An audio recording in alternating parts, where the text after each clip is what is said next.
എറണാകുളം കോതമംഗലത്ത് കൈക്കൂലി വാങ്ങിയെന്ന പരാതിയിൽ ബി.ജെ.പി. നേതാക്കൾക്കെതിരെ കേസ്. ബി.ജെ.പി. മണ്ഡലം നേതാക്കളായ ഉണ്ണികൃഷ്ണൻ, സുനീഷ് എന്നിവർക്കെതിരെയാണ് കേസെടുത്തത്. പോലീസുകാരനായ സനലും കേസിൽ മൂന്നാം പ്രതിയാണ്. കേസിൽ നിന്നൊഴിവാക്കാൻ ബി.ജെ.പി. നേതാക്കൾ 10 ലക്ഷം രൂപയോളം കൈക്കൂലി വാങ്ങി എന്നാണ് കേസ്. ഷബാസ് അഹമ്മദ് വിവരങ്ങളുമായി ചേരുന്നുണ്ട്. ഷബാസ്, എന്താണ് ഈ പരാതി? ഒരു പോലീസുകാരൻ കൂടി ഇതിന്റെ പ്രതിപട്ടികയിലുണ്ട്. എന്താണ് വിശദാംശങ്ങൾ ഷബാസ്? റീജിത്ത്, ട്രേഡിംഗ് തട്ടിപ്പുമായി ബന്ധപ്പെട്ട കേസിൽ നിന്ന് ഒഴിവാക്കാനായി പണം കൈക്കൂലി വാങ്ങിയെന്ന പരാതിയിൽ ബി.ജെ.പി. നേതാക്കൾക്കെതിരെ ഇപ്പോൾ കേസെടുത്തിരിക്കുകയാണ്.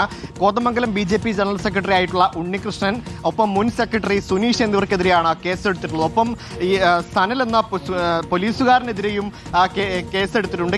കേസിൽ ഈ സനൽ എന്ന പോലീസുകാരൻ മൂന്നാം പ്രതിയാണ്. ഈ ട്രേഡിംഗ് തട്ടിപ്പുമായി ബന്ധപ്പെട്ട കേസിൽ നിന്ന് ഒഴിവാക്കാനായി 10 ലക്ഷം രൂപയോളം കൈക്കൂലി വാങ്ങി എന്നാണ് ഈ എഫ്ഐആറിൽ പറയുന്നത്. അതിന് മധ്യസ്ഥത വഹിച്ചത് ഈ സനലാണ്. ഇതുമായി ബന്ധപ്പെട്ടുകൊണ്ട് തന്റെ മകനിൽ നിന്ന് ഈ കൈക്കൂലി വാങ്ങിയ ബി.ജെ.പി. നേതാക്കൾക്കെതിരെ നടപടിയെടുക്കണമെന്ന് ആവശ്യപ്പെട്ടുകൊണ്ട് ചേലാട് സ്വദേശിയായ ജോർജ് ഇന്നലെ കോതമംഗലം ബി.ജെ.പി. ഓഫീസിന് മുന്നിൽ വലിയ പ്രതിഷേധം നടത്തിയിരുന്നു. ആത്മഹത്യാ ഭീഷണി അടക്കം മുടക്കിയ ജോർജിനെ പോലീസ് എത്തിയാണ് അനുനയിപ്പിച്ചുകൊണ്ട് ഈ ശ്രമത്തിൽ നിന്ന് പിന്മാറിയത്. ഇതിന് പിന്നാലെയാണ് ഇപ്പോൾ ഈ 3 പേർക്കുമെതിരെ കേസെടുത്തിരിക്കുന്നത്. ബി.ജെ.പി.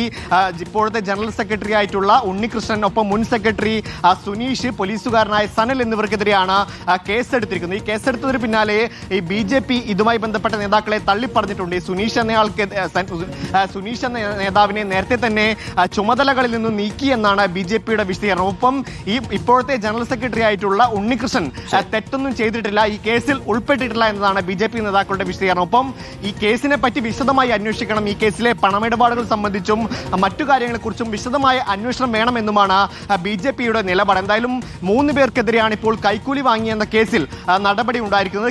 കോതമംഗലത്താണ് കൈക്കൂലി വാങ്ങി എന്ന പരാതിയിൽ ഇപ്പോൾ ബി.ജെ.പി. നേതാക്കൾക്കെതിരെ കേസെടുത്തിരിക്കുന്നത്. ഷബാസ് അഹമ്മദ് വിശദാംശങ്ങൾ പങ്കുവയ്ക്കുകയായിരുന്നു.